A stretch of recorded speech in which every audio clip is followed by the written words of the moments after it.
এ বুনু, বল। বলতো তোর এই পিছনের রাস্তায় সাঁতার কাটবো কিভাবে? এই রাস্তাতে সাঁতার? হ্যাঁ। এখানে যদি জল জমে যায় তাহলে সাঁতার কাটবো? না, এই রাস্তায় জল জমে না কখনো। জানিনি আমি দেখ।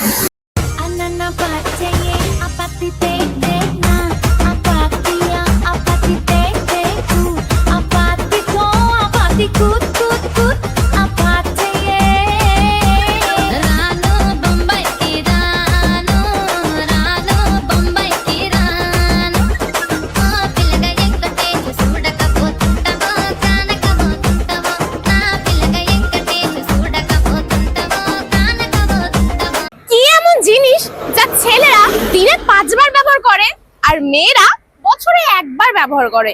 উত্তরটা কি হবে জানি না, কাল থেকে মাথা খারাপ করে দিল এই প্রশ্নটা। মানে শোন, এমন কোন স্কুল আছে যেখানে ছাত্র পড়ে না কিন্তু তাকে বিদ্যালয় বলে? বল। স্কুল সেখানে ছাত্র পড়ে না তাকে বিদ্যালয়? হ্যাঁ হ্যাঁ বল।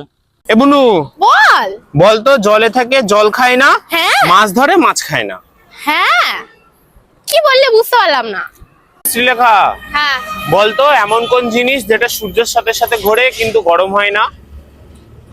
সূর্যের সাথে সাথে ঘোরে গরম হয় না? না। কি জিনিস ও? এ বুনু, হ্যাঁ, বলতো মাথা আছে বুদ্ধি নাই, পেট আছে কিন্তু খাই না, এমন কি জিনিস? মাথা আছে বুদ্ধি নাই, পেট কি হবে কি হবে কি হবে কি হবে? শ্রীলেখা, হুম। বলতো 5 মিনিটের রাস্তা যেতে কার 1 ঘন্টা সময় লাগে? সে যে গল্প করতে করতে করতে করতে না না, যায়। সে নিজে স্পিডেই যাচ্ছে কিন্তু 5 মিনিটের রাস্তা সে 1 ঘন্টা কভার করছে। ওইসব না করে একটা কোশ্চেনের অ্যান্সার দে। হ্যাঁ বল। বলতো কোন গাছের লাল ফল আবার সবুজ ফল দুটোই হয়? হ্যাঁ, মাখাল। এই সব মানে যেটা সেটা যে জানিনি। এ বুনু, বল। বলতো কোন গাছের ফল হয় না আমরা পুরো গাছটাই খাই? মানে ফল হয় না গাছটাই খায়? হ্যাঁ। পাতা পাতা কিচ্ছু না? না, পাতা খায় না।